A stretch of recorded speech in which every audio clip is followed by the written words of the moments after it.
بسم اللہ الرحمن الرحیم۔ سرور کائنات آقا انعامدار حضرت محمد صلی اللہ علیہ وآلہ وسلم اللہ پاک کی وہ محبوب ہستی ہیں کہ جن کو اللہ پاک نے ان کی پیدائش سے پہلے ہی بہت سے معجزات عطا فرما دیے۔ آج کی ویڈیو میں خاص ان معجزات کو ذکر کیا جائے گا جو نبی آخر الزماں تاجدار کائنات حضرت محمد صلی اللہ علیہ وآلہ وسلم سے شکم مادر میں رونما ہوئے۔ حضرت آدم سے حضرت عبداللہ تک حضور علیہ الصلوۃ والسلام پاک پشتوں سے منتقل ہوتے رہے، جیسا کہ حضور اکرم کا فرمان عالی شان ہے جو کہ حدیث کی تمام کتابوں میں مختلف صحیح حوالوں سے اس طرح درج ہے: اللہ پاک نے مجھے پاک پشتوں سے پاک رحموں میں منتقل کیا، یہاں تک کہ میں تمہاری دنیا میں آیا اور کبھی بھی میں زمانہ جاہلیت کے افکار اور ناپاکیوں سے آلودہ نہیں ہوا ہوں۔ اسی طرح حضرت کعب بن احبار سے روایت ہے کہ ایک دن حضور نبی کریم کے دادا جان حضرت عبد المطلب حتیم کعبہ میں سو کر اٹھے تو سب لوگ ان کو دیکھ کر حیران ہونے لگے کہ ان کی آنکھوں میں سرما، بالوں میں تیل لگا ہوا تھا۔ حسن و جمال اپنی انتہا پر جا پہنچا۔ یہ دیکھ کر ایک کہن حضرت عبد المطلب کے والد حضرت ہاشم سے کہنے لگا، اس بچے کی شادی کا حکم آن پہنچا ہے۔ چنانچہ آپ کی پہلی شادی کیلا نامی عورت سے ہوئی جس سے حارث پیدا ہوئے۔ کیلا کے انتقال کے بعد حضرت عبد المطلب کا نکاح ہندہ بنت عمرو سے ہوا جس سے حضرت عبداللہ پیدا ہوئے۔ ایک دفعہ حضرت عبداللہ نے خواب دیکھا جس کو انہوں نے اپنے والد حضرت عبد المطلب کو یوں بیان فرمایا: اے میرے بابا، میں نے خواب دیکھا ہے کہ بطحا سے باہر آیا ہوں اور میری پشت سے دو نور نکل آئے، ایک مشرق کی جانب اور دوسرا نور مغرب کی جانب پھیل گیا، اور وہ دو نور بڑی تیزی سے پلک جھپکتے ہی واپس میری پشت میں چلے گئے۔ حضرت عبد المطلب یہ خواب سن کر بے حد خوش ہوئے اور اپنے بیٹے سے فرمایا: اگر تم نے واقعی یہی خواب دیکھا ہے تو میرے بیٹے، تم سے عالم کی بہترین مخلوق وجود میں آئے گی۔ اس کے بعد حضرت عبد المطلب نے اپنے پیارے بیٹے حضرت عبداللہ کا نکاح مکہ کی سب سے ذہین،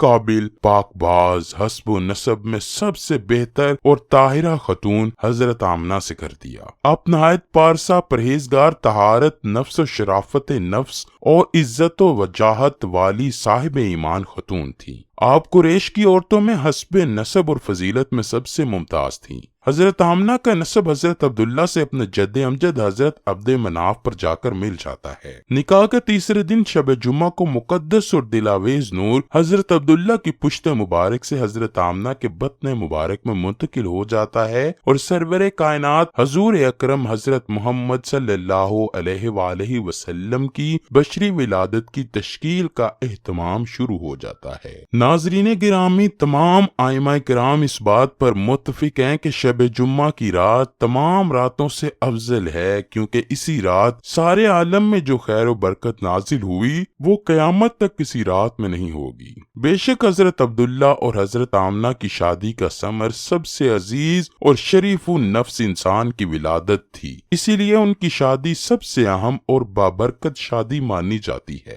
امام ابو نعیم اصفہانی دلائل النبوہ میں روایت کرتے ہیں کہ حضور اکرم صلی اللہ علیہ وآلہ وسلم کی والدہ حضرت آمنہ نے خواب میں سنا کہ کوئی ان سے کہہ رہا ہے: آپ تمام عالم کے سردار اور خیر البشر سے حاملہ ہیں، ان کی ولادت پر ان کا نام احمد اور محمد رکھنا اور اس دوران اپنا حال چھپائے رکھنا۔ امام قسطلانی لکھتے ہیں کہ جب شب جمعے کو حضور نبی کریم رحم مادر میں تشریف آور ہوئے تو اس رات قریش کی بکریاں بول پڑیں کہ رب کعبہ کی قسم، حضرت آمنہ اللہ کے رسول سے حاملہ ہیں۔ حضرت آمنہ فرماتی ہیں، میں نے اس رات ایک نور دیکھا جس سے دنیا بھر روشن ہو کر میرے سامنے آ گئی، اور میں نے شام کے محلات بھی دیکھے۔ خصائص الکبریٰ جلد اول میں حضرت عبداللہ بن عباس سے روایت ہے کہ حضور اکرم صلی اللہ علیہ وآلہ وسلم 9 ماہ تک والدہ ماجدہ کے بطن میں جلوہ گر رہے۔ اس دوران انہوں نے کسی قسم کی تکلیف، قے،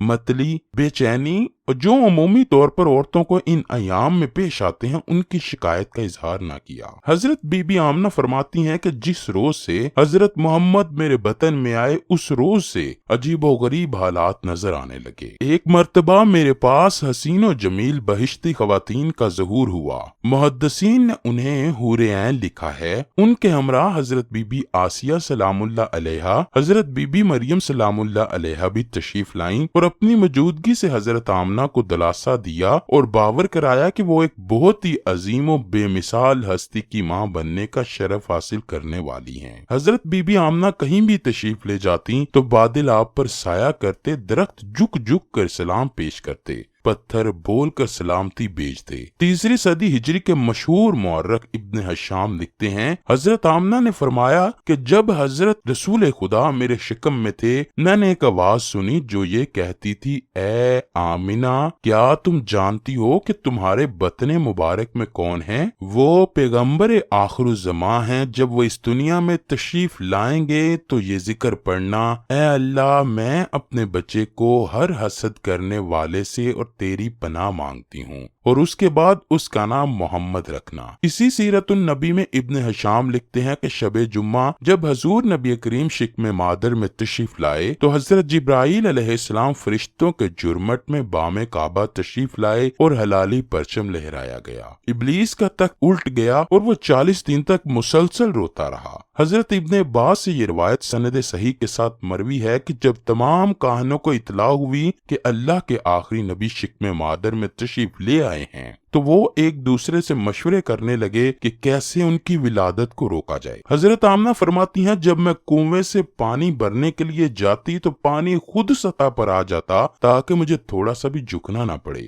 مجھے درخت، چرند، پرند، پہاڑ اور جانور مبارک باتیں دیتے اور مجھے سلام کرتے۔ اللہ اکبر۔ ناظرین گرامی، کسی مفسر کی تفسیر یا کسی محدث کی تشریح یہ بیان ہی نہیں کر سکتی کہ کیسے کیسے اللہ پاک نے اپنے محبوب پیغمبر کی دنیا میں آمد کے لیے انتظامات فرمائے۔ ویڈیو کو اسی بات میں سمیٹتے ہیں کہ عربوں کی عقل مند خاتون فہم اور سمجھ میں بے نظیر اپنی وفات کے وقت اپنے پیارے بیٹے حضرت محمد سے کہتی ہیں، بیٹا بے شک ہر زندہ مر جائے گا، ہر نیا پرانا ہوگا، ہر جماعت فنا پذیر ہوگی، میں بھی مر جاؤں گی لیکن میری یاد ہمیشہ رہے گی۔ میں نے اپنا خیر یعنی اپنا بیٹا باقی رکھا اور ایک پاک و پکیزہ بیٹے کو پیدا کیا۔